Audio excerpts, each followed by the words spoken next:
خواجہ آصف نے تقریر کرتے ہوئے یہ کہا تھا کہ تحریک طالبان پاکستان والے جو ہیں وہ پاکستان میں تخریبی حرکات کر کے اور پھر بھاگ کر افغانستان میں جا کے چھپ جاتے ہیں، اور پھر ان کو جیسے ہی موقع ملتا ہے پھر آ کے کوئی نہ کوئی پاکستان میں واردات کر دیتے ہیں۔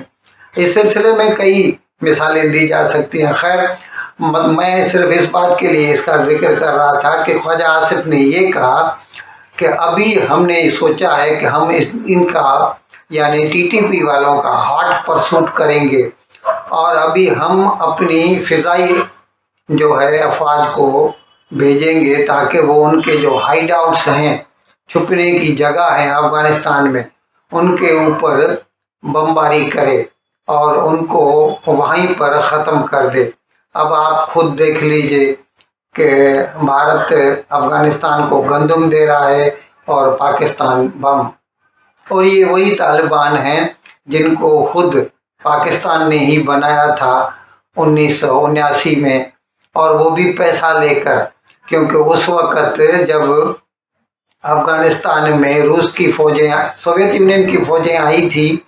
تو امریکہ نے پاکستان سے کانٹیکٹ کیا، تو پاکستان نے پیسہ لے کر، جنرل ضیاء الحق کی گورنمنٹ تھی اور مجھے اچھی طرح یاد ہے پہلے $3 بلین دیے گئے تھے جس پر پاکستان راضی نہیں ہوا، اور پھر بہت سارے دھڑا دھڑ ڈالر آنے لگے تو پاکستان میں یہ مدرسے قائم کیے گئے، اور اس کے ساتھ ساتھ جو ہے وہ یہ طالبان کا مطلب ہی یہ جمع ہے طالب کی، یعنی اسٹوڈنٹس، تو ان کو یہ تیار کیا گیا تھا خود پاکستان میں، ان کو فوجی تربیت دی گئی، دہشت گردی کی تربیت دی گئی، اور ان کو تیار کر کے افغانستان بھیجا گیا تھا تاکہ روسی افواج سے وہ مقابلہ کر سکیں، اور انہیں مجاہد کہا جاتا تھا۔ اور آج یہ حالت ہو گئی ہے کہ پاکستان کا وزیر دفاع کہتا ہے کہ ہم ان طالبان کے جو ہائیڈ آؤٹس ہیں ان کے اوپر حملہ کریں گے۔ یہ الگ بات ہے کہ وہ اس میں کس حد تک کامیاب ہوتے ہیں، یہ اس پر ابھی ایک بڑا سوالیہ نشان ہے۔ ناظرین، جیسا کہ ہم نے آپ کو بتایا کہ پاکستان میں اس وقت جو موجودہ سرکار ہے، اور ظاہر ہے اسی کی اکثریت ہے پارلیمنٹ میں، اسی لیے تو اس کی سرکار ہے نون لیگ والوں کی، ان کے درمیان اور پاکستان کی جو پریزنٹ سپریم کورٹ ہے ان کے درمیان جو ہے ایک قسم کی جنگ جاری ہے۔ سپریم کورٹ ایک فیصلہ کرتی ہے تو پارلیمنٹ اس کے خلاف ایک قانون بناتی ہے، پھر سپریم کورٹ، جیسا کل ہم نے آپ کو بتایا تھا کہ انہوں نے اپنی مرضی سے ایک 8 ججوں کی بینچ قائم کی، اور وہ قانون جو ابھی تک قانون بنا ہی نہیں، جس کے اوپر ابھی تک دستخط بھی نہیں ہوئے، جس کو ابھی گزٹ میں نوٹیفائی بھی نہیں کیا گیا، اس قانون کے اوپر حکم امتناعی یعنی ریسٹریننگ آرڈر یا اسٹے آرڈر نکال دیا تھا۔ تو ابھی اس کے بعد پھر ایک قسم کی جو ہے نا کھلم کھلا جنگ شروع ہو گئی ہے۔ کل پھر پارلیمنٹ کا اجلاس بلایا گیا اسپیشل، اور اس میں جو ہے 2 قراردادیں اور ایک قانون پاس کیا گیا ہے۔ ایک قانون جو پاس کیا گیا ہے اس میں یہ کہا گیا ہے کہ اگر کوئی بھی کورٹ، ظاہر ہے اس میں بشمول سپریم کورٹ ہو جاتی ہے، سو موٹو ایکشن لیتی ہے، تو اس میں جو اس کا وکٹم ہے جس کو سزا دی جاتی ہے اس کو یہ حق دیا گیا ہے کہ وہ اس سو موٹو ایکشن کے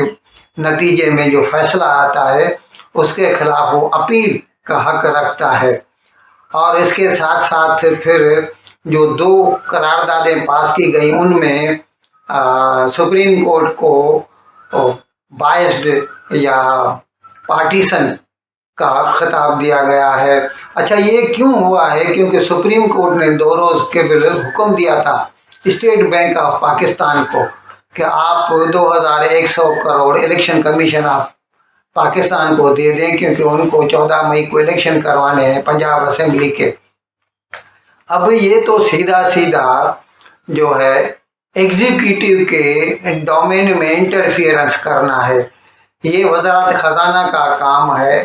پیسے کا ریلیز کرنا، کیونکہ بجٹ وہ بناتے ہیں، خرچے کا علم ان کو ہوتا کہاں خرچہ کرنا ہے کہاں خرچہ نہیں کرنا ہے. اگر یہ کام بھی سپریم کورٹ شروع کر دے تو پھر تو ایگزیکٹو کا کوئی جواز ہی نہیں رہتا. تو اسی لیے اس کے خلاف بھی کل جو 2 قراردادیں پاس کی گئی ہیں اس میں سپریم کورٹ کے اوپر یہ الزام لگایا گیا ہے کہ they are interfering into the matters of executive domain. ناظرین، اس کے ساتھ ساتھ کل ایک میٹنگ بھی ہوئی جس میں پاکستان کی جو وزارت ہے کابینہ ہے ان کا وزیر اعظم اور ان کا اور پھر جو اسٹیبلشمنٹ کے جو مطلب کور کمانڈرز ہیں یا جو جنرل عاصم منیر ہے چیف آف آرمی اسٹاف ان کے ساتھ میٹنگ ہوئی.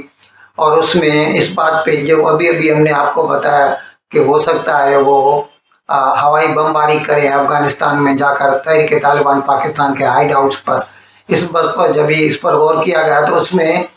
اسی میٹنگ میں پھر جنرل عاصم منیر نے یہ اعلان بھی کیا کہ پاکستان کی افواج جو ہے وہ ہمیشہ پارلیمنٹ اور آئین کا ساتھ دیں گی. اب اس میں سے one can read in between the lines کہ ہو سکتا ہے وہ یہ کہنا چاہتے ہیں اور یہ ایک قسم کا اشارہ ہو عدلیہ کو کہ وہ جو ایگزیکٹو کے ڈومین میں انٹرفیئر کر رہی ہے تو اگر وقت پڑا